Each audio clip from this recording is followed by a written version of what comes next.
اعوذ باللہ من الشیطان الرجیم بسم اللہ الرحمن الرحیم ان اللہ وملائکتہ یصلون علی النبی یا ایہا الذین آمنوا صلوا علیہ وسلموا تسلیما اللہم صلی علی سیدنا و نبینا و شفیعنا و مولانا محمد وعلی آل محمد وبارک وسلم۔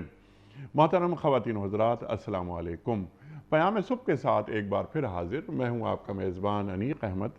پیام صبح میں ہم ماہ مبارک ماہ رمضان کے حوالے سے خصوصی پروگرام پیش کر رہے ہیں۔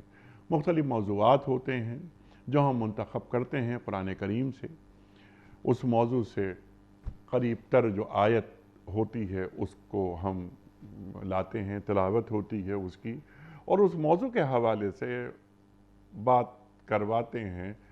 اپنے ملک کے کسی ایک جید عالم دین سے سیکھتے ہیں کہ قرآن کریم اور صاحب قرآن سرکار دو عالم صلی اللہ علیہ وآلہ وسلم کس طرح ہماری رہنمائی فرما رہے ہیں۔ قرآن کریم کی مختلف آیات سامنے آتی ہیں اور ہم سیکھتے ہیں کہ باوقار انداز میں کیسے رہا جاتا ہے، یا اللہ کے رسول صلی اللہ علیہ وآلہ وسلم ایک امتی کو کیسا دیکھنا چاہتے ہیں۔ خواتین و حضرات، آج ہمارا موضوع ہے کہ مسلمان گھرانہ کیسا ہوتا ہے۔ جو بات میں نے بھی ایک جملہ یہاں پیش کیا، اس سے میں جوڑ دیتا ہوں اس بات کو کہ اللہ کے رسول صلی اللہ علیہ وآلہ وسلم ایک امتی گھرانے کو کیسا دیکھنا چاہتے ہیں۔ سرکار دو عالم صلی اللہ علیہ وآلہ وسلم، آپ کا گھرانہ، آپ کی تربیت کا انداز، اللہ اکبر، روشنی کس طرح ہمیں مل رہی ہے، ہم کیا کر رہے ہیں، کیا ہمارے گھروں میں تلاوت قرآن کریم کا اہتمام ہو رہا ہے، کیا ہم اپنے بچوں کی تربیت قرآن کریم سے ملنے والی روشنی کے ذریعے کر رہے ہیں، کہ قرآن کریم کی جو آیات ہیں وہ ہمیں کس انداز میں رہنمائی ہماری کر رہی ہیں اور کرتی رہیں گی قیامت تک۔ اب یا ایھا الذین آمنوا قوا انفسکم واہلیکم نارا، کبھی ہم نے پڑھا؟ ہاں ہم نے پڑھا، سمجھا کہ اللہ کیا فرما رہا ہے، اہل ایمان سے کیا مخاطبت ہو رہی ہے۔ کسی بھی گھر میں دین کو کتنی ترجیح حاصل ہے، یہ دیکھنا ہو تو اس گھر کا ماحول دیکھ لیں، اندازہ ہو جاتا ہے کہ اس گھر میں دین کو کیا مقام دیا گیا ہے۔ اذان کی آواز بلند ہوتی تھی تو گھر کا ماحول تبدیل ہو جایا کرتا تھا۔ اب قرآن کریم کی تلاوت جو گھروں میں ہوتی تھی وہ رفتہ رفتہ اب کم ہوتی جا رہی ہے۔ ایسا نہیں کہ بالکل ختم ہو گئی، ایسا نہیں کہ قرآن کریم کی پڑھا جانا بند ہو گیا ہو، یا اذان کی آواز ہمارے کانوں میں آ رہی ہو اور ہمارے گھروں کا ماحول تبدیل نہ ہو رہا ہو، لیکن کیا ہم اذان کی آواز سن کر پورے گھر والوں کو نماز کی طرف متوجہ کر رہے ہیں؟ کیا ہم دینی تربیت یا دینی اقدار منتقل کر رہے ہیں؟ کیا ہم بتا رہے ہیں کہ اے میرے بیٹے، اے میری بیٹی، تم صرف میرے بیٹے نہیں ہو، تم امتی بیٹے ہو، تم میری بیٹی نہیں ہو، تم امتی بیٹی ہو؟ کیا ہم یہ دین نسلوں میں منتقل کر رہے ہیں؟ قرآن کریم کے آئینے میں ہم اپنا چہرہ دیکھ سکتے ہیں۔ خواتین و حضرات، ایک مسلمان گھرانہ کیسا ہوتا ہے، ہم سیکھیں گے محترم علامہ سید رضی جعفر صاحب قبلہ سے۔ خواتین و حضرات، علامہ صاحب سے کون واقف نہیں، ہمارے ملک کا معروف، مقبول اور محبوب نام۔ پیام صبح میں تشریف لاتے ہیں اور ہمیشہ ہم علامہ صاحب سے سیکھتے ہیں۔ علامہ صاحب کو خوش آمدید کہتے ہوئے پروگرام کا آغاز اللہ تعالیٰ کے بابرکت نام سے، سورہ طور اور آیت نمبر 21۔ اعوذ باللہ من الشیطان الرجیم، بسم اللہ الرحمن الرحیم۔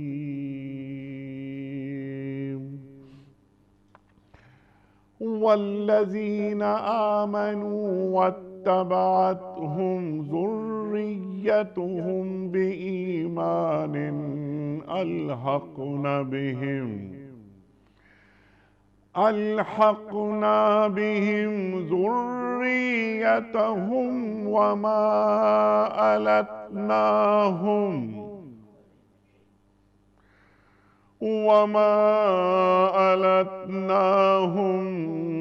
من عملهم من شيء كل امرئ بما كسب رهين صدق اللہ العظیم۔ جو لوگ ایمان لائے ہیں اور ان کی اولاد بھی کسی درجہ ایمان میں ان کے نقش قدم پر چلی ہے، ان کی اس اولاد کو بھی ہم جنت میں ان کے ساتھ ملا دیں گے اور ان کے عمل میں کوئی گھاٹا ان کو نہیں دیں گے۔ ہر شخص اپنے کسب کے عوض رہن ہے۔ اللہ اکبر۔ علامہ صاحب ارشاد فرمائیے۔ میں نے انٹرو میں کچھ کہنے کی کوشش کی۔ مسلمان گھرانہ، اللہ اکبر، اللہ اکبر۔ مسلمان گھرانہ ایک عام گھرانہ نہیں ہوتا۔ اس گھر میں قرآن پڑھا جاتا ہے، اس گھر میں نمازیں پڑھی جاتی ہیں، اس گھر میں ذکر ہوتا ہے اہل بیت اطہار کا، صحابہ اکرام کا، صحابیات کا۔ اللہ اکبر۔ تو یہ دین ایک مسلمان گھرانے کو کیسا دیکھنا چاہتا ہے؟ اعوذ باللہ السمیع العلیم من الشیطان اللعین الرجیم، بسم اللہ الرحمن الرحیم۔ ماہ مبارک رمضان مبارک میں آپ نے ان موضوعات کو رکھا ہے، یہ بہت ہی قابل قدر ہے، اور یہ مہینہ خاص طور سے قرآن کا مہینہ، اعمال کا مہینہ، صیام کا مہینہ، اللہ سے قربت کا مہینہ۔ سرکار دو عالم حضرت محمد مصطفیٰ صلی اللہ علیہ وسلم کا ایک شکوہ جو روز قیامت ہوگا اپنی امت کے بارے میں، وہ دلوں کو ہلا دینے والا۔ اللہ اکبر، اللہ اکبر۔ رب ان قومی اتخذوا ھذا القرآن مہجورا۔ اے پالنے والے، میری اپنی قوم اتخذوا ھذا القرآن مہجورا، اس قرآن کو لیا مگر کس شکل میں لیا؟ مہجورا، متروک رکھا۔ ظاہر ہے کہ سرکار دو عالم صلی اللہ علیہ وآلہ وسلم قوم یہود کو اپنی قوم نہیں کہیں گے، نصارہ کو اپنی قوم نہیں کہیں گے، پارسیوں کو اپنی قوم نہیں کہیں گے، مجوسیوں کو اپنی قوم نہیں کہیں گے۔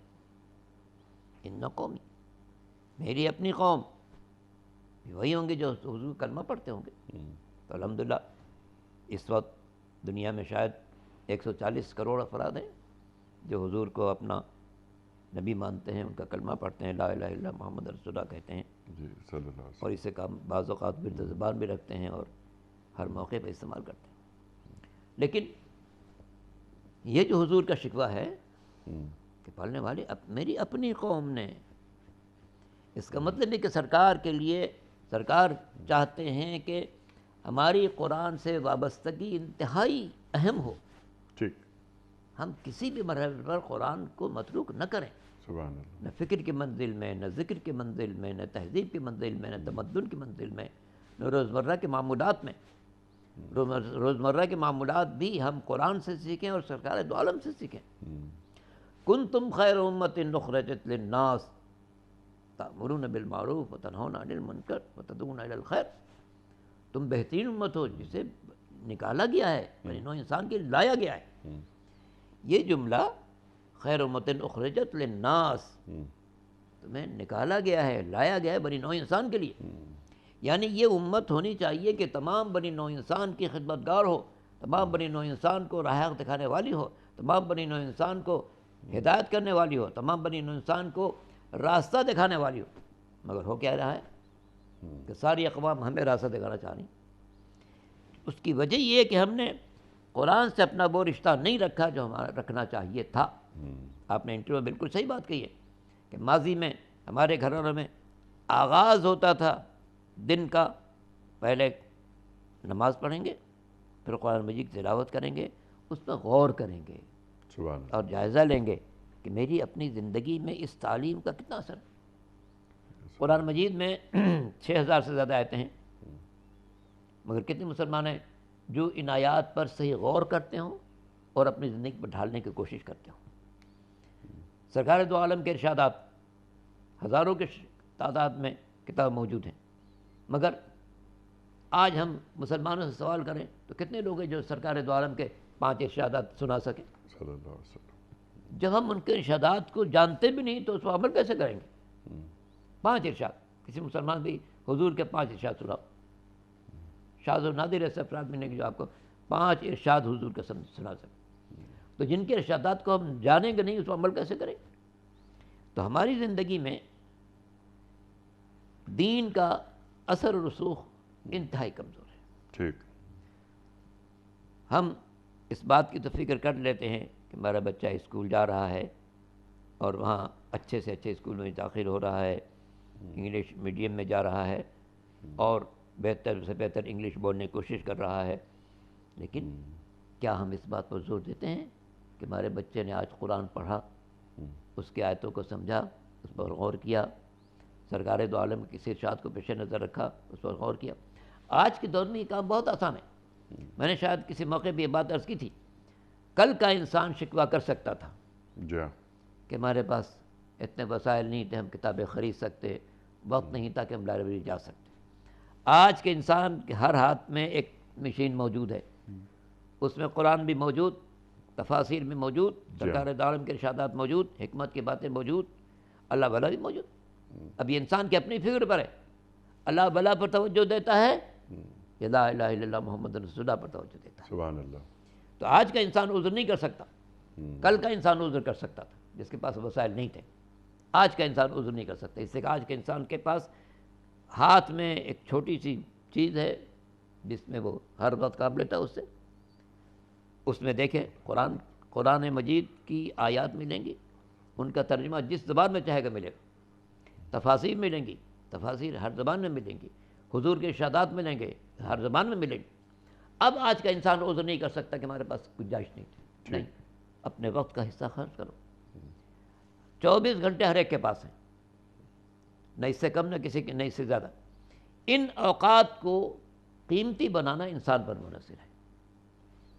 کبھی ہم ایسا کرتے ہیں کہ بھائی ہمارے پاس وقت ہے تو ہم اس مشین کو کھولیں، ایک بٹن دبائیں اور دیکھیں کہ اس آیت کی تشریح میں جیت علماء نے کیا لکھا ہے، جی یا سرکار دو عالم کے روزمرہ کے معمولات کے بارے میں مورخین نے کیا لکھا ہے.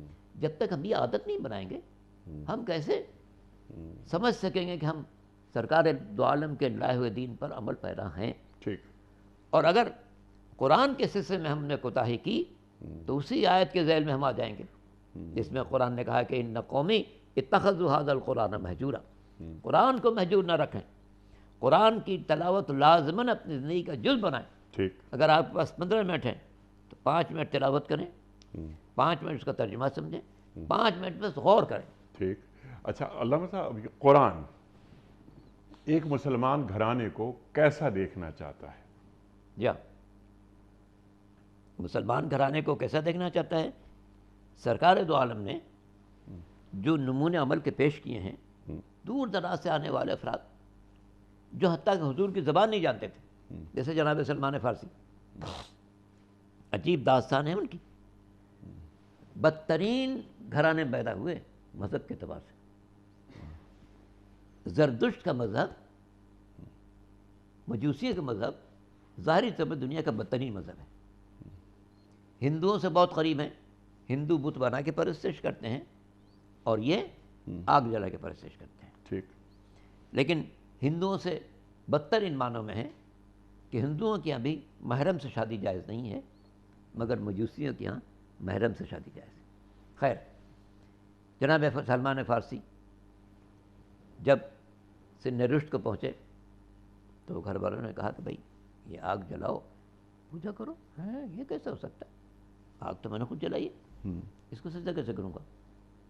نہیں، یہ نہیں کروں گا، نہیں کرنا پڑے گا، میں نہیں کروں گا. گھر والوں نے بند کر دیا.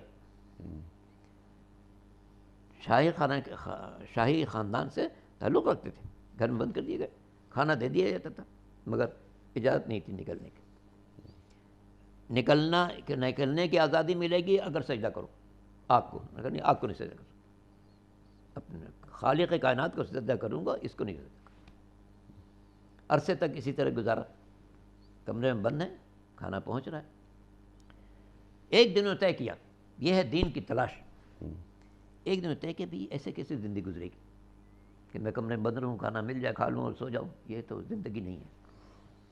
باہر نکلنے کی اجازت نہیں ہے کہ آگ کو پوجا کروں، یہ نہیں ہو سکتا مجھ سے۔ ایک روز کسی طرح سے رات کے وقت اپنے کو آزاد کرا لیا، چھپ چھپا کے نکل کے گھر سے بہت دور نکلے، یہاں تک کہ قافلہ کہیں جا رہا تھا۔ قافلے والے سے کہ بھائی مجھے لے چلو۔ کہاں جائیں گے؟ کہاں تم جہاں جا رہے ہو لے جاؤ، کیونکہ مقصد ہی تھا کہ یہاں سے نکل جاؤ۔ قافلے لے گیا جہاں جس شہر میں اس کو جانا تھا۔ جب وہاں پہنچے تو لوگوں سے دریافت کیا کہ یہاں کوئی دین کا مرکز ہے؟ زمانہ تھا جناب عیسیٰ علیہ السلام کا، ابھی عیسائیت تھی، حضور مبعوث نہیں ہوئے تھے۔ تو لوگوں نے بتایا کہ ہاں فلاں پادری کے پاس آپ چلے جائیں، آپ کو دین سکھائے گا۔ اس پادری کے پاس چلے گئے، کافی عرصے اس کے پاس رہے، دین کی باتیں سیکھیں۔ پادری انتقال کرنے لگا تو کہا بھائی اب کوئی اور جگہ بتائیے میں کہاں جاؤں، میں گھر سے نکلا ہوں بے دینی کو چھوڑ کر دین کی تلاش میں، یہ بندہ مسلم ہے۔ چنانچہ وہاں سے بھی ایک اور اسی طرح کئی تبدیلیاں آئیں، پادری چلا جاتا تھا، کہتے فلاں چلو، یہاں تک کہ اس پادری کے پاس پہنچے جس نے بتایا کہ اب وہ نبی آنے والا ہے جو دنیا سے تاریکیوں کو مٹا کر روشنی پھیلانے والا ہوگا۔ ٹھیک، اللہ کے آخری نبی کی آمد قریب آ چکی ہے اور مکے میں مبعوث ہو چکا ہے، مدینے آنے والا ہے۔ یہ بات سنی تو دل کی کلی کھل گئی کہ ہاں بھائی یہ تو بڑی بات ہو گئی ہے، اللہ کے نبی تک میں خود پہنچ جاؤں۔ چنانچہ انہوں نے پتہ کیا کہ کوئی ایسا قافلہ ہے جو لے جائے مجھے اور مدینے پہنچا دے۔ ایک قافلہ مل گیا جو مدینے جا رہا تھا، چونکہ مدینہ مرکز تجارت ہمیشہ سے رہا ہے، مگر جو کاروان کا انچارج تھا وہ بے ایمان تھا۔ مدینے پہنچ کے اس نے ایک یہودی کے ساتھ ان کو فروخت کر دیا، کہا دیکھو میں ایران سے کہتا اچھا غلام لایا ہوں، بہت خوبصورت ہے، بہت کام کرنے والا ہے، اچھے اخلاق والا ہے، اچھے کردار والا ہے، فروخت کر دیا۔ اب وہ غلام کیسے زندگی گزارنے لگے، یہاں تک کہ ایک دن خبر سنی کہ حضور آنے والے ہیں، فلاں تاریخ کو آئیں گے۔ اس دن اپنے مالک سے اجازت لی کہ میں جاؤں ملاقات کروں۔ ہاں جاؤ، گئے حضور کے پاس۔ ظاہر ہے کہ اس دن استقبال کا موقع نہیں، استقبال تھا، بیٹھنے کا موقع نہیں تھا۔ چلے آئے، اگلے روز پھر اجازت لے کے گئے حضور کے پاس بیٹھے۔ حضور کے پاس بیٹھے، زلفیں دیکھیں، آنکھیں دیکھیں، باتیں دیکھیں، اور اس کے بعد بازار سے کھجوریں لے کر گئے تھے، چونکہ انہوں نے یہ بات سنی تھی کہ حضور صدقہ نہیں کھائیں گے، ہدیہ کھائیں گے، تو کچھ کھجوریں لے کے گئے تھے۔ حضور سے کہا کہ بسم اللہ، پوچھا کیا ہے، کہا یہ صدقہ ہے، تو حضور نے ساتھیوں کو کھلایا، خود نہیں کھایا۔ پھر دوسرے دن تشریف لے گئے تو کچھ اور کھجوریں لے کے گئے، حضور سے گزارش کی بسم اللہ، ان کا کیا ہے، فرمایا، کہا کہ ہدیہ ہے، آپ نے حضور بھی خود کھایا، دوسرے کھلایا۔ پھر انہیں حضور سے درخواست کی کہ آپ ذرا شانوں سے چادر ہٹا دیں۔ حضور نے چادر ہٹائی، انہیں مہر نبوت دیکھی، بوسہ لیا، کلمہ پڑھا، لا الہ الا اللہ محمد رسول اللہ۔ اب اس کے بعد انہوں نے اپنی زندگی کا عنوان یہ بنایا کہ سرکار کے دو عالم کے پاس رہیں، زندگی کا سلیقہ سیکھیں۔ تو یہ تلاش حق تھی، ٹھیک، جس میں کہاں سے نکلے اور کہاں پہنچے۔ نوح کا بیٹا ان کے صلب سے ہے، مگر قرآن نے کہا انہ لیس من اہلک، تمہارے اہل سے نہیں ہے۔ اور جناب سلمان جو پیغمبر کی زبان نہیں بولتے تھے، علاقے سے تعلق نہیں رکھتے تھے، خاندان کوئی نہیں تھا، لیکن ایمان کی شمع دل میں اتنی روشن کی کہ سرکار نے فرمایا سلمان منا اہل البیت، سلمان تو ہم سے اتنے قریب ہے جیسے خود اہل بیت میں۔ تو یہ جناب سلمان، یہ اس قسم کے لوگ جناب صہیب ہیں، جناب عمار ہیں، جناب یاسر ہیں، جناب بلال حبشی ہیں، یہ وہ تمام نمونے ہیں جو سرکار کے سجائے ہوئے نمونے ہیں۔ ٹھیک، ان کو سرکار نے زندگی کا سلیقہ بھی بتایا، بندگی کا طریقہ بھی بتایا۔ یہ لوگ اپنے دلوں میں عشق رسول ایسا جاگزی ہو چکا تھا کہ حضور ہی کو اپنی پوری زندگی کا سرمایہ سمجھتے تھے، اور سمجھتے تھے کہ کی محمد سے وفا تو نے تو ہم تیرے ہیں، یہ جہاں چیز ہے کیا لوح و قلم تھے۔ سبحان اللہ سبحان اللہ سبحان اللہ. تو عشق رسول صلی اللہ علیہ وآلہ وسلم، اس کی شمع بس دل میں جلتی رہنی چاہیے، روشن رہنی چاہیے. اچھا، ہم کیونکہ بات کر رہے ہیں مسلمان گھرانے کے حوالے سے کہ ایک مسلمان گھرانہ یعنی اس کی تربیت، اس کی ذمہ داری کس کے حوالے ہے، پہلے ہم قرآن کریم کی کچھ آیات مثال کے طور پر یا ایھا الذین آمنوا قوا انفسکم واہلیکم نارا، مثال کے طور پر یا ایھا الذین آمنوا لا تلہکم اموالکم ولا اولادکم عن ذکر اللہ ومن یفعل ذلک فاولئک هم الخاسرون. اللہ اکبر. المال والبنون زینت الحیات الدنیا، اللہ قرآن میں فرما رہا ہے. اولاد کو نصیحت فرما رہے ہیں حضرت لقمان، اور یا بنیا یا بنیا. تو یہ تربیت اولاد ہو رہی ہے تاکہ گھرانہ مضبوط ہو، گھرانے میں دین داخل ہو. لا تموتن الا وانتم مسلمون، اللہ اکبر اللہ اکبر. موت نہ آئے مگر ایک مسلمان ہو. سبحان اللہ سبحان اللہ سبحان اللہ. تو ذرا ہمیں آپ یہ تعلیم کیجئے کہ اللہ تعالیٰ ایک مسلمان گھرانے کو، ایک امتی گھرانے کو، وہ گھرانہ جو اللہ و اللہ کے رسول صلی اللہ علیہ وآلہ وسلم کی اطاعت اور اتباع کر رہا ہے، وہ گھرانہ کیسا ہوتا ہے. اور اس روشنی میں سرکار دو عالم صلی اللہ علیہ وآلہ وسلم کا گھرانہ. قل ان کنتم تحبون اللہ فاتبعونی یحببکم اللہ ویغفر لکم ذنوبکم. اے پیغمبر کہہ دیجئے اگر اللہ سے محبت کرتے ہو تو فاتبعونی، میرے نقش قدم پر چلو. تو اصل کیا ہے؟ مسلمان کے لیے جو بنیادی فریضہ ہے وہ سرکار دو عالم کے نقش قدم کو تلاش کرنا اور اس کی پیروی کرنا، اور کوشش کرنا کہ میں جو خط مستقیم کھینچوں وہ سرکار تک پہنچنا چاہیے. میں کوئی عمل شروع کروں اس میں دیکھوں کہ کیا یہ عمل سرکار تک پہنچ رہا ہے یا نہیں پہنچ رہا ہے. اگر یہ میرا عمل سرکار تک پہنچ رہا ہے تو صحیح ہے، اور اگر عمل سرکار تک نہیں پہنچا ہے تو باطل. ٹھیک. اپنی زندگی کا رخ معین کریں کہ دیکھیں میں جو کام کرتا ہوں، صبح کا آغاز ذکر خدا سے ہو، نماز ہو، تلاوت کلام پاک ہو، اس کے ساتھ بچوں کو آداب سکھائے جائیں کہ حضور نے کھانے کے کیا آداب بتائے ہیں، لباس کے کیا آداب سکھائے ہیں، زندگی کا مقصد کیا بتایا ہے، مقصد کیا بتایا ہے، گھر سے نکلنے کا کیا طریقہ ہے، گھر میں داخل ہونے کا ادب کیا بتایا ہے، مسجد میں کون سا قدم پہلے رکھنا چاہیے وہ ادب بتایا ہے، مسجد سے نکلتے وقت کون سا قدم باہر نکالنا چاہیے وہ ادب سکھایا ہے، واش روم جانا ہے تو کون سا قدم پہلے رکھنا چاہیے، اور جب نکلنے لگو تو کون سا قدم پہلے رکھنا چاہیے. یہ جو روزمرہ کی زندگی کے معاملات ہیں، کوئی ایسا نقطہ نہیں ہے جو حضور نے فراموش کیا ہو سبحان اللہ، اور جس پر اپنے چاہنے والوں کو نہ ڈھالا ہو. امام حسن امام حسین بہت چھوٹے ہیں مگر سرکار دو عالم ان کو اپنے ساتھ لے کے مسجد میں آ رہے ہیں، اللہ اکبر، درس دے رہے ہیں، نماز عید کے لیے جا رہے ہیں، دونوں کو اپنے کاندھے پر سوار کر رہتے ہیں. اور دیکھنے والے کہتے ہیں کہ نعم الراکب، تو کہتے ہیں ہاں راکب تو کہہ رہے ہو، مرکب کہہ رہے ہو، راکب تو دیکھو سواری اگر اچھی ہے تو سوار کتنا اچھا ہے. تو اپنے ساتھ لے کے جا رہے ہیں، عیدگاہ لے جا رہے ہیں، اپنے ساتھ لے جا رہے ہیں، زندگی کا سلیقہ ساتھ ساتھ بتا رہے ہیں، تسبیح و تقدیس کا طریقہ ساتھ ساتھ بتا رہے ہیں. اپنی بیٹی جناب فاطمہ زہرا سلام اللہ علیہا کو کیا تاکید فرماتے ہیں. جناب فضہ جو ایک کنیز کی حیثیت سے آئی تھی سرکار دو عالم کے پاس، آپ نے ان فضہ کو جناب سیدہ کے سپرد کیا اور ایک عمل تجویز پر ہے. اور میں سمجھتا ہوں کہ یہ پوری کائنات میں ایک منفرد مثال ہے.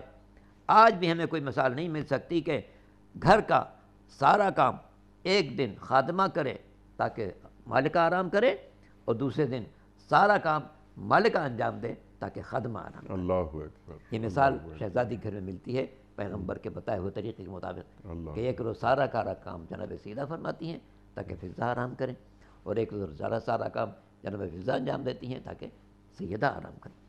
تو اس طرح سے سرکار دو عالم نے ہماری زندگی کے رموز کو واضح کیا کہ دیکھو یہ جو تمہارے گھر میں ملازمت کر رہی ہے، خدمت کر رہی ہے، یہ بھی انسان ہے، یہ لوہے کی بنی ہوئی نہیں ہے، اس کی بھی ضروریات ہیں، اس کو بھی جسم کی راحت کی ضرورت ہے.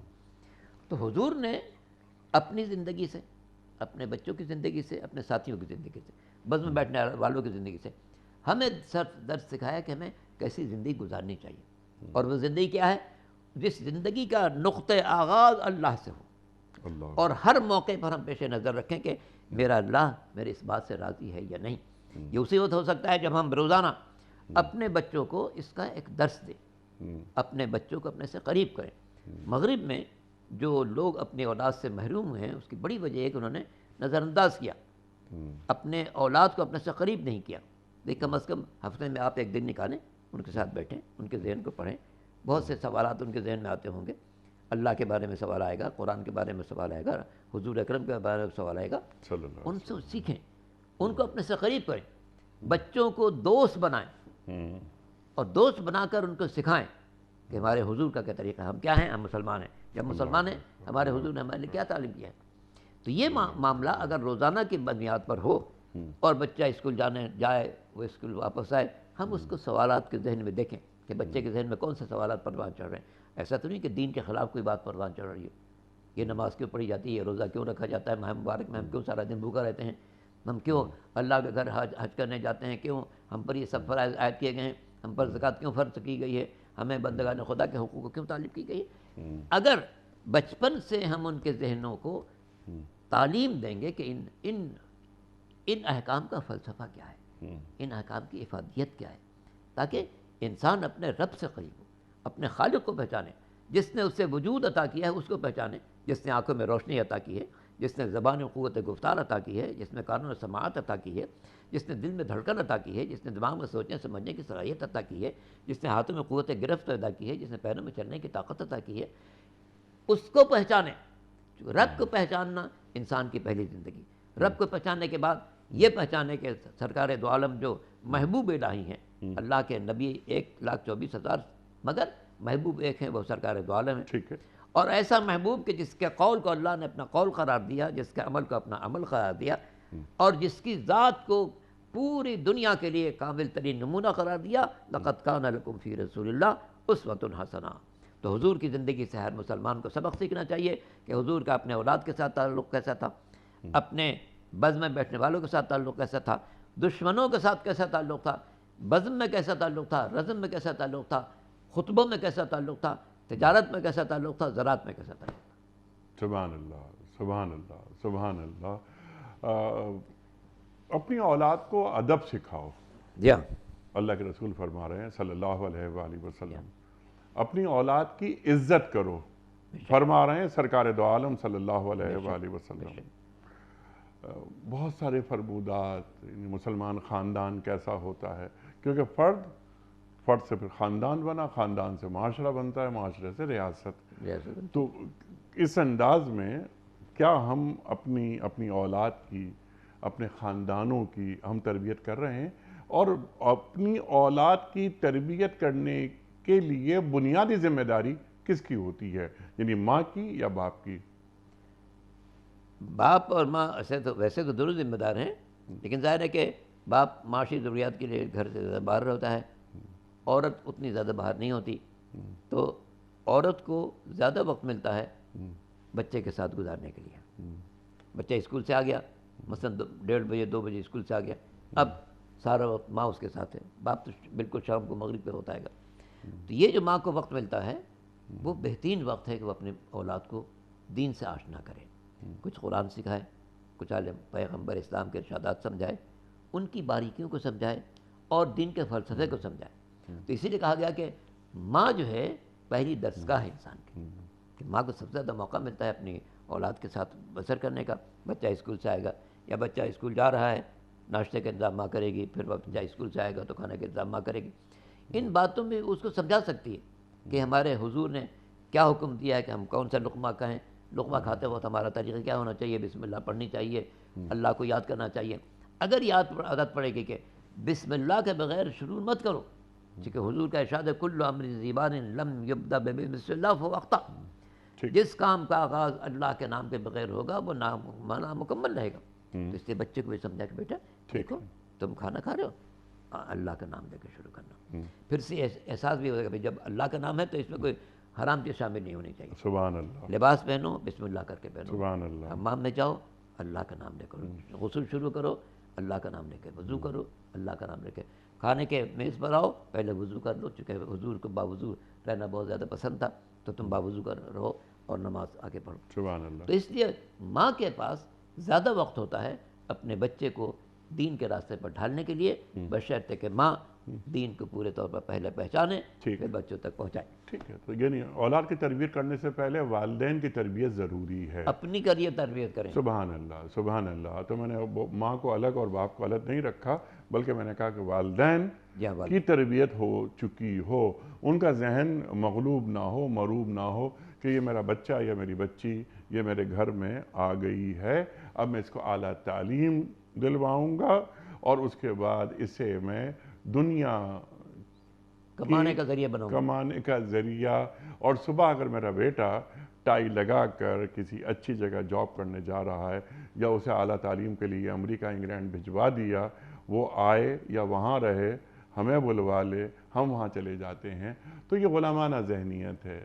یہ فکر نہیں رکھتے کہ یہ دین پر باقی ہے، یہ نہیں باقی۔ جی، تو یعنی کس کے عوض یہ سودا کیا جا رہا ہے، کتنی بڑی قربانی بئس کے۔ ما شروا انفسہم۔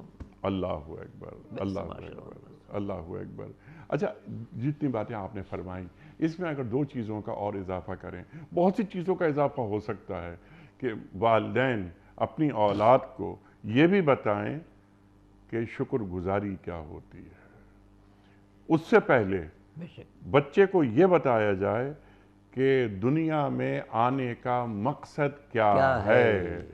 ہم مسلمان ہیں، ہمیں مسلمان، آپ نے بات فرمائی کنتم خیر امت اخرجت للناس، تو ہم خیر امت کیسے ہیں؟ اللہ اکبر، اللہ اکبر۔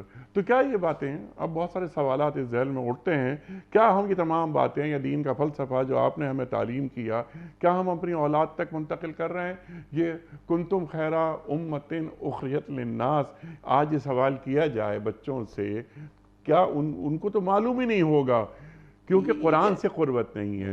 قرآن گھر میں ترجیح، پہلی ترجیح قرآن ہے، پہلی ترجیح۔ اور جو آپ نے بات فرمائی، اللہ اکبر، یا رب انا قوم اتخذوا ھذا القرآن مہجورا، اللہ کے رسول صلی اللہ علیہ وآلہ وسلم اللہ تعالیٰ کے حضور شکایت کر رہے ہیں کہ اے میرے رب، میری قوم نے اس قرآن کو چھوڑ دیا تھا۔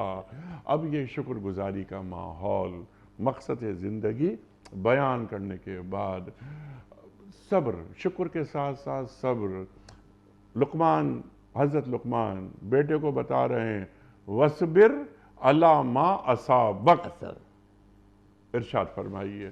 اولاد کی تربیت، ہم ان کو اے سی، ان کے کمرے کا خراب ہو گیا تو ان کمرے کا اے سی ٹھیک ہو جانا چاہیے، ان کا وقت پہ کھانا وغیرہ، برانڈنگ ان کے کپڑوں کی، یعنی برانڈڈ کپڑے، یہ وہ سب کچھ ہے۔ لیکن اگر میرا بیٹا صبح فجر میں نہیں اٹھ رہا، اس کی مجھے پرواہ نہیں، اس کے لیے پہلے مجھے فجر میں اٹھنا چاہیے۔ ارشاد، سچ کہا اقبال نے، وائے ناکامی متاع کارواں جاتا رہا، کارواں کے دل سے احساس زیاں جاتا۔ اللہ بہت ہی بد نصیبی ہے کہ انسان جو ہے اپنے مالک کے شکر سے غافل ہو جائے۔ ٹھیک، ماں باپ اگر اس کو یہ سکھاتے کہ باپ بیٹا اگر تم اللہ کا شکر ادا کرو گے تو نعمتوں میں اضافہ ہوگا، تم شکرتم لازیدنکم، اگر تم شکر ادا کرو لازیدنکم، لازماً یقیناً ہم اضافہ کریں گے۔ لام تاکید بھی ہے، آخر میں نون بھی ہے، دونوں تاکید کے لیے، ہم یقیناً تمہارے لیے اضافہ کریں گے۔ اور پھر یہ کہ ایک وعید بھی، وَلَئِن كَفَرْتُمْ ان عذابی لشدید، اللہ اکبر۔ دیکھو بیٹا یا بیٹی، ناشکری نہیں کرنا، ورنہ اللہ کا عذاب، اللہ اکبر، اللہ کا عذاب اللہ فرما رہا ہے، اور وہ بھی شدید۔ وہ بھی شدید، اللہ اکبر۔ تو اس لیے ہم لوگوں کو اصل میں اپنے گھروں کا جائزہ لینا چاہیے۔ ہم دیکھیں کہ ہم اپنی زندگی کا آغاز خدا اور رسول سے کر رہے ہیں یا دوسری دنیاوی معاملات سے کر رہے ہیں۔ اگر خدا اور رسول کے ذریعے سے آغاز کریں گے تو بچے کے دل میں احساس پیدا ہوگا، جا، اور اگر دنیائی معاملات سے شروع کریں گے تو دنیا کی فکر غلطہ رہے گا اور اسے کوئی فکر نہیں رہے گی۔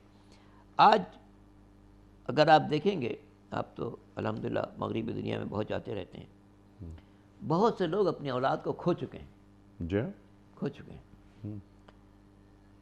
ایک حدیث ہے اور شاید کبھی آپ کے ذکر میں بھی آ چکے ہیں، علیکم بالحدثان لا یختطفہم الزمان، تم پر فرض ہے اپنی نسل نو کی حفاظت کرو. جی لا یختطفہم الزمان، زمانہ انہیں اچک نہ لے. جی اللہ اکبر. تو ہم لوگ حفاظت نہیں کر رہے ہیں، زمانہ اچک رہا ہے. مغربی ذہن پیدا ہو رہے ہیں، دین سے دوری پیدا ہو رہی ہے، اخلاقی قدریں پامال ہو رہی ہیں. جی ماضی اور حال میں ایک بڑا فرق یہ بھی ہے.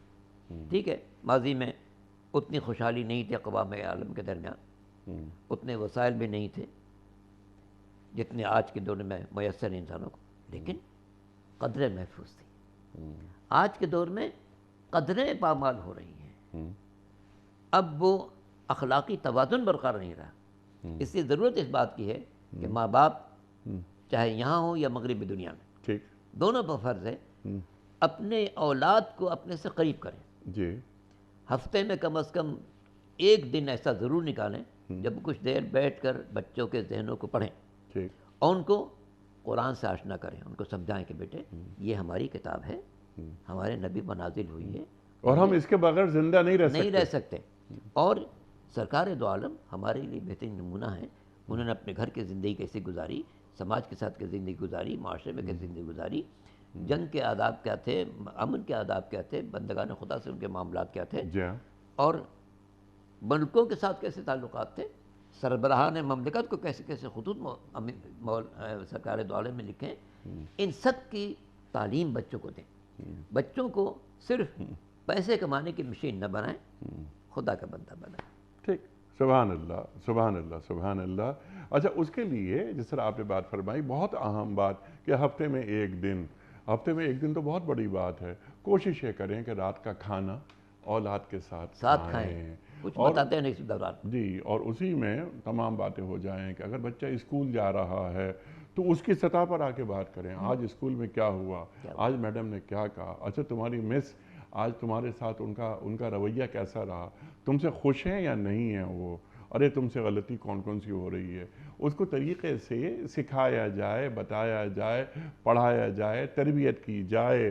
سب سے مشکل کام شاید انسان کے بچے پالنا ہے. علامہ صاحب، بے شک انما اموالکم اولادکم فتنہ، آزمائش ہے. آزمائش ہے. ٹھیک. اور پھر ان بچوں کو صحیح معنوں میں امتی بنانا.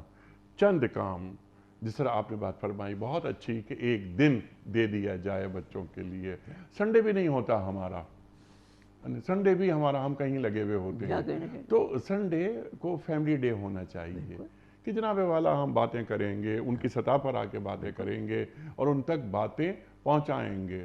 بچے کا پہلا ہیرو اس کا باپ ہوتا ہے، اور اس کا نمونہ سرکار کی زندگی موجود ہے. اللہ حضور اکرم حسن حسین کے ساتھ کھیلتے بھی تھے. اللہ اکبر اللہ اکبر کھیلتے بھی صلی تھے. اللہ علیہ وسلم. یہ طریقہ تھا ہمیں سمجھانے کا کہ بچوں کو اتنے مانوس کرو جیسے دوست کے ساتھ کھیل رہے ہو. جب تمہیں اپنا دوست سمجھے گا تو اپنے دل کی بات کہے گا. جب دل کی بات کہے گا تو اس میں جو تمہیں رکھنا نظر آئے گا، کوئی خرابی نظر آئے گی، تم اصلاح کر سکو گے دوستانہ طریقے سے. سبحان اللہ. دوستانہ اصلاح کا غیر معمولی فائدہ ہوتا ہے. ٹھیک. جبر کی اصلاح کا وہ فائدہ نہیں ہوتا، دوستانہ اصلاح کا غیر معمولی فائدہ ہوتا ہے. تو سرکار دو عالم کی اپنی زندگی میں بھی ہم یہ بات دیکھتے ہیں کہ وہ چھوٹے چھوٹے ہیں، حسن حسین ان ساتھ کھیل رہے ہیں. یہ کیوں حضور کھیلنے والے تھوڑی ہیں، مگر یہ ایک طریقہ ہمیں سمجھانے کا تھا کہ دیکھو بچوں کو اپنے سے قریب کرو، اتنا مانوس کرو کہ اپنی ہر بات تم سے کہہ دیں. جب ہر بات کہیں گے تو تمہیں اصلاح کرنے کا موقع ملے گا کہ دیکھو بیٹا یہ بات جو تم نے کہی مناسب نہیں ہے، یہ بات نہیں کرو، ایسے بات کرو. اور انہیں جو بات سمجھائیں تو اس میں ان کی عزت نفس کا خیال رکھیں. ایک بات تو یہ ہے کہ ڈانٹ ڈپٹ کے ذریعے نہیں بات کی جائے. وہ دین کا جو پیغام ہے وہ بھی مسخ شدہ حالت میں پہنچ رہا ہے. ادعو الی سبیل ربک بالحکمت، حکمت و دانائی کے ساتھ بات کرو. سبحان اللہ. والموعظۃ الحسنہ، بہت ہی پیاری خوشنما نصیحت کے ساتھ بات کرو. سبحان اللہ. تو حضور نے بچوں کے ساتھ کھیل کر، بچوں کے ساتھ وقت گزار کر، ان کو مجمع میں لے جا کر ہمیں سمجھایا کہ بچوں کو اپنے سے قریب کرو. ٹھیک. تاکہ ذہنی ہم آہنگی پیدا ہو اور تم جس دین کے پابند ہو وہ ان کے ذہن میں اتار سکو محبت اور شفقت کے ساتھ. سبحان اللہ سبحان اللہ. اچھا، اس کے لیے جیسے کہ پہلے بات یہ ہوئی کہ والدین کا تربیت یافتہ ہونا بہت ضروری ہے. اگر میں بحیثیت باپ اگر گھر میں جھوٹ بول رہا ہوں، اپنے دوستوں کی غیبت کر رہا ہوں، اپنے عزیزوں کی، اپنے کزنز کی، اپنے اہل خاندان کی، تو بچہ سن رہا ہے میری باتیں۔ یقیناً۔ اگر میری بیوی فون پر بات کر رہی ہے، کسی کی غیبت کر رہی ہے، جھوٹ بول رہی ہے، یا وہ جو گھر میں کام کرنے والے لوگ ہیں انہیں جھڑک رہی ہے، ڈانٹ ڈپٹ اور عجیب خوف کا ماحول، یا شوہر ایک آمرانہ انداز میں گھر میں کام کر رہا ہے، یا بیوی کو وہ چیخ کے بلا رہا ہے، شور مچا رہا ہے، گھر کا ماحول تباہ ہو رہا ہے، میری اور آپ کی بیٹی مستقبل کی ماں ہے، میرا اور آپ کا بیٹا مستقبل کا باپ ہے، تو اگر میں شاؤٹ کر کے بیوی کو بلا رہا ہوں تو بچے کے علم میں یہ بات آ رہی ہے کہ اچھا شاؤٹ کر بیوی کو شاؤٹ کر کے بلایا جا سکتا ہے، یہ میری ماں کو میرا باپ چیخ کر بلا رہا ہے کہ ادھر آؤ، یہ کام کرو۔ تو بچوں کی تربیت کرنے کے لیے ایک نمونہ بننا چاہیے، جی بچے کو معلوم ہو، آگے بڑھاتے ہیں اس بات کو۔ اگر میری اولاد، میں مثال اس لیے دے رہا ہوں کہ کسی اور پہ بات نہیں رکھنا، اگر یہ کہے کہ میرے باپ نے، ہمارے باپ نے زندگی میں کبھی جھوٹ نہیں بولا، تو یہ کامیابی ہے، قابل فخر بات ہے۔ یہی کامیابی ہے۔ اللہ اکبر، کہ اے اللہ میں تو آ گیا تیرے پاس، تیرے حضور پیش ہو گیا، وہاں میں اولاد نہیں چھوڑ کر آیا، میں اپنے رسول کے امتیوں کو چھوڑ کے آیا ہوں۔ اللہ اکبر، اللہ اکبر۔ تو یہ ایک انویسٹمنٹ بھی ہے، اس کو اگر ہم کہیں کہ یہ ایک انویسٹمنٹ ہوتی ہے، یہ کہ نیک اولاد، صالح اولاد، اچھا خاندان ہمارا۔ پہلے جوائنٹ فیملیز ہوتی تھیں، اگر والدین تربیت نہیں کر سکتے، ان کے پاس وقت نہیں ہے، تو دادا دادی، چچا تایا وغیرہ پھوپھیاں گھر میں ہوتی تھیں۔ اب ہم ماڈرن ہوتے جا رہے ہیں، اب وہ بیوی سکڑتے جا رہے ہیں، شوہر بھی جا رہا ہے جاب کرنے، بیوی بھی جا رہی ہے جاب کرنے۔ علامہ صاحب ایسے میں کون ہے مینٹور؟ کیا یہ میڈیا ہے جو میڈیا ہمیں سکھا رہا ہے؟ اللہ اکبر، اللہ اکبر۔ یہ جو قصص القرآن ہے، یہ میری ماں نے مجھے پڑھائے، پورے قصص القرآن، جب میں چھوٹا سا تھا۔ سبحان اللہ۔ تو کیا میری بیوی نے میری اولاد کو قصص القرآن سنائے؟ اللہ اکبر، اللہ اکبر۔ بہت اہم بات ہے، بہت اہم بات ہے۔ ماں باپ کی عظیم ترین ذمہ داری اولاد کو صحیح راستے پر گامزن رکھنا ہے۔ ایک حدیث ہے اور سخت حدیث ہے، اللہ اکبر۔ سرکار دو عالم حضرت محمد مصطفیٰ صلی اللہ علیہ وسلم فرما رہے تھے کہ ویل للآباء من اولادہم، افسوس ہے ماں باپ پر ان کی اولاد کی طرف سے۔ لوگا یا اللہ، اللہ کا رسول کیا ہو رہا؟ کہ جن ماں باپ نے اپنی اولاد کی تربیت میں غفلت کی ہے، وہ اولاد روز محشر خدا تعالیٰ کی بارگاہ میں اپنے ماں باپ کی شکایت کرے گی کہ پالنے والے انہوں نے مجھے اچھا کھانا کھلایا، اچھا لباس پہنایا، اچھی رہائش دی، میری صحت کا خیال رکھا۔ یہ وہ باتیں ہیں جو میں خود بھی حاصل کر سکتا تھا، بڑا ہوتا اچھا کھانے کھاتا ہے، اچھا لباس پہنتا، اچھے گھر میں رہتا، لیکن انہوں نے نہ تیرا فرما بردار بنایا، نہ رسول کا اطاعت گزار بنایا۔ اللہ حضور فرماتے ہیں کہ ان کی شکایت سنی جائے گی۔ اللہ اکبر۔ فرماتے ہیں بچو اس دن سے کہ بیٹا اپنے باپ کی شکایت کر رہا ہو اور خداوند عالم کی بارگاہ سے اس کی شکایت سنی جا رہی ہے۔ اس لیے لازمی ہے کہ انسان پیش نظر رکھے کہ اپنی اولاد کو اس راستے پر چلانے کی کوشش کرے جو حضور نے ہمارے لیے مقرر فرما دیا ہے، اور اس کا طریقہ بھی خود سمجھا دیا، کس طریقے سے اپنے شہزادوں کو قریب بلا کر، ان کو قریب رکھ کر، ان کے ساتھ کھیل کر، ان کے ساتھ باتیں کر کے بندگان خدا کو درس دیتے تھے کہ دیکھو اپنی اولاد کو جتنا قریب کرو گے اتنی ہی ان کے دل میں ہماری محبت کو راسخ کر سکو گے۔ اللہ اکبر، اللہ اکبر، اللہ اکبر۔ نواسے اور بیٹی کے ساتھ کیا شفقت، کیا محبت، اور یہ ام ابیہا کیا ہے؟ یہ ام حبیبہ ذرا واضح کر دیجیے۔ اللہ اکبر، اللہ اکبر۔ ترمذی کے الفاظ ہیں جامع ترمذی کے صحیح ستہ میں، کلما جاءت فاطمۃ قام لها رسول اللہ مرحبا مرحبا، جب بھی شہزادی تشریف لاتی تو پیغمبر کھڑے ہو جاتے تھے، مرحبا کہتے تھے، اجلسا فی مجلس سے اپنے مخصوص جگہ سے بٹھاتے تھے۔ یہ جو ہے نا فاطمۃ ام ابیہا، اس کی ایک بڑی عجیب داستان ہے کہ جب سن 10 بعثت میں جناب خدیجہ کبریٰ سلام اللہ علیہا دنیا سے چلی گئیں، تو اب گھر میں کوئی نہیں تھا، باہر پیغمبر ہیں، گھر میں بیٹی جناب فاطمہ گمسن ہے۔ پیغمبر باہر جاتے ہیں، کوئی پتھر مار دیتا ہے، کوئی کانٹے بچھا دیتا ہے، کوئی اور لقبیت کر دیتا ہے۔ گھر میں آتے تھے، جناب سیدہ زخم کو دھوتی تھی، صفائی کرتی تھی اور باتیں کرتی تھی۔ اے بابا پریشان نہ ہو، آپ کا دن غالب رہے گا، بابا یہ لوگ تکلیف پہنچا رہے ہیں، یہ سب ختم ہو جائیں گے، بابا آپ بالکل پریشان نہ ہو۔ تو مورخین نے لکھا ہے کہ اس طریقے سے پیغمبر کی دلجوئی کرتے تھیں جیسے ماں اپنے بچے کی کرتی ہے۔ اللہ اس سے حضور نے فرمایا فاطمہ تو ام ابیہا، اس وقت میرے لیے فاطمہ میری ماں کی حیثیت سے تھی، کہ جیسے ماں اپنے بچے کو سنبھالتی ہے، فاطمہ مجھے سنبھالتی تھیں، میرے مرہم دھو رہی ہیں، میرے جسم کو پاک کر رہی ہیں، صاف کر رہی ہیں، تسلی دے رہی ہیں، دین کے بارے میں فرما رہی ہیں کہ آپ کا دین غالب رہے گا، یہ دشمن آپ کے نابود ہو جائیں گے، اور جیسا کہ شہزادی نے کہا تھا دشمن نابود ہوئے، دین مصطفیٰ غالب آ گیا۔ سبحان اللہ سبحان اللہ سبحان اللہ۔ تو ہمیں سبق لینا چاہیے کہ بیٹی کی تکریم کیسے ہوتی ہے۔ کھڑے ہو جاتے ہیں۔ اللہ اکبر اللہ اکبر۔ علامہ صاحب، اس سے پہلے کہ ہم اپنا پروگرام ختم کریں، پہلا کام آپ تعلیم کر دیجئے کہ ہمیں کیا کرنا چاہیے اپنی فیملیز کو محفوظ بنانے کے لیے۔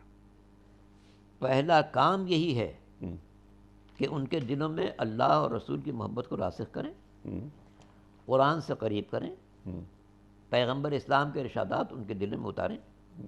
کچھ وقت روزانہ تو آپ نے بات کی، وہ بڑی اچھی بات ہے کہ مثلا کھانا ایک وقت کم سب ساتھ کھائیں اور اس کھانے کے دوران کچھ نہ کچھ سمجھاتے رہیں، اور مگر ہفتے میں ایک دن ضرور ان کے ساتھ ایک مخصوص نشست رکھیں، ٹھیک، جس میں بیوی بھی، بچی بیٹی بیٹی ہے، بیٹا بیٹا ہے، ان کو دستور سمجھائیں کہ سرکار دو عالم ہمارے لیے کیسی زندگی چاہتے ہیں، اللہ اکبر صلی اللہ ہم علیہ اپنے وسلم۔ دن کا آغاز کس طرح سے کریں، دفتر جائیں ہم دفتر والوں کے ساتھ ہمارا سلوک کیا ہونا چاہیے، ہم کالج میں جا رہے ہیں، کالج میں اساتذہ کے ساتھ سلوک کیسا ہونا چاہیے، ساتھیوں کے ساتھ کیسا سلوک ہونا چاہیے، ہم کہیں پڑھانے جا رہے ہیں تو جن بچوں کو پڑھا رہے ہیں ان سے ہمارا سلوک کیسا ہونا چاہیے، جس دفتر میں کام کر رہے ہیں دفتر کے ساتھیوں کا ہمارے ساتھ کیسا سلوک ہونا چاہیے۔ یہ باتیں اگر دوستانہ ماحول میں ہفتے میں کم از کم ایک دن اپنے بچوں کو سمجھائیں گے تو انشاءاللہ ان کا مستقبل روشن ہوگا اور وہ یہی تعلیمات اپنی آنے والی اولاد تک منتقل کر سکیں۔ سبحان اللہ سبحان اللہ سبحان اللہ، اور یہ خیر کا تسلسل جاری رہے گا، جاری رہے گا۔